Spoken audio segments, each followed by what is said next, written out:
মাননীয় মন্ত্রী, আমিও কম বেশি ভুক্তভোগী। আমার সোমেশ্বরী এবং কংস দুইটারই একই ধন্যবাদ অবস্থা। মাননীয় স্পিকার। মাননীয় স্পিকার, আমি নিজেও নদীর পাড়ের মানুষ। মেঘনা নদীর শুধু নদী না, নদীর সঙ্গে যে সাগর, এই সাগরের মোহনায় আমার লক্ষ্মীপুর। প্রকৃতির সঙ্গে যুদ্ধ করে আমাদের এলাকার মানুষ সেখানে বসবাস করে টিকে আছে। তিনটা যুদ্ধ ইদানিংকালে আমাদেরকে সবচেয়ে বেশি মোকাবেলা করতে হচ্ছে।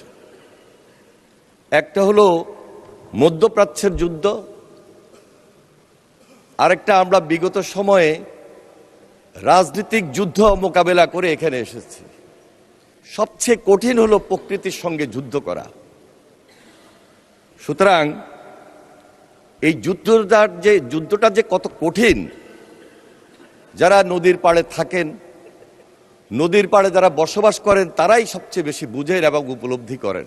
মাননীয় মন্ত্রী, আমিও কম বেশি ভুক্তভোগী। আমার সোমেশ্বরী এবং কংস দুইটারই একই ধন্যবাদ অবস্থা। মাননীয় স্পিকার। আমাদের মাননীয় সংসদ সদস্য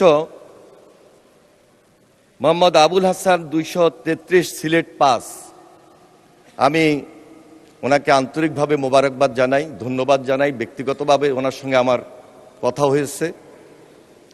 উনি যে নোটিশটি এনেছেন এটি অত্যন্ত গুরুত্বপূর্ণ এবং 131 বিধিতে তিনি যে সিদ্ধান্ত প্রস্তাবটি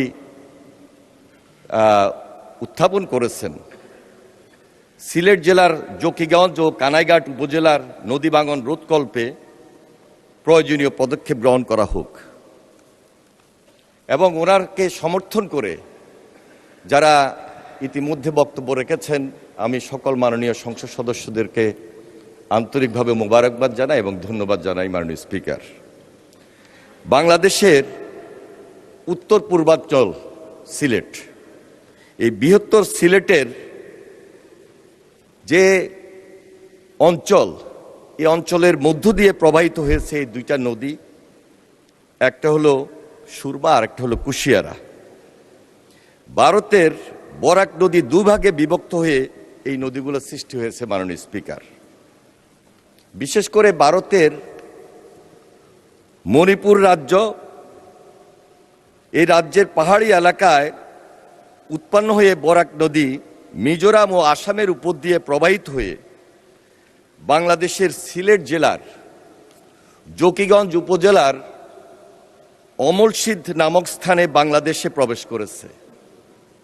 এটি একটি খরস্রোতা নদী।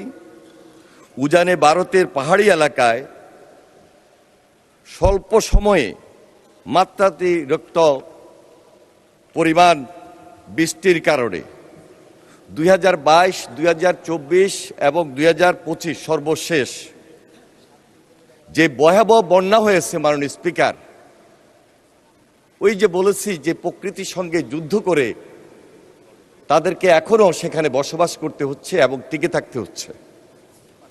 ইতিমধ্যে সিলেট জেলার এই জকিগঞ্জ ও কানাইঘাট উপজেলার নদী ভাঙন রোধে ঝুঁকিপূর্ণ স্থানসমূহে নদীর তীর সংরক্ষণ কাজ বাস্তবায়নের উদ্যোগ আমরা গ্রহণ করেছি।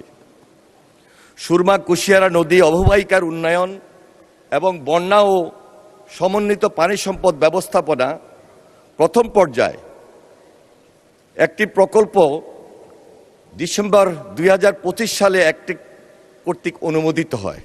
প্রকল্পটির অনুমোদিত প্রাকল্পিত যে ব্যয় 1273 কোটি টাকা।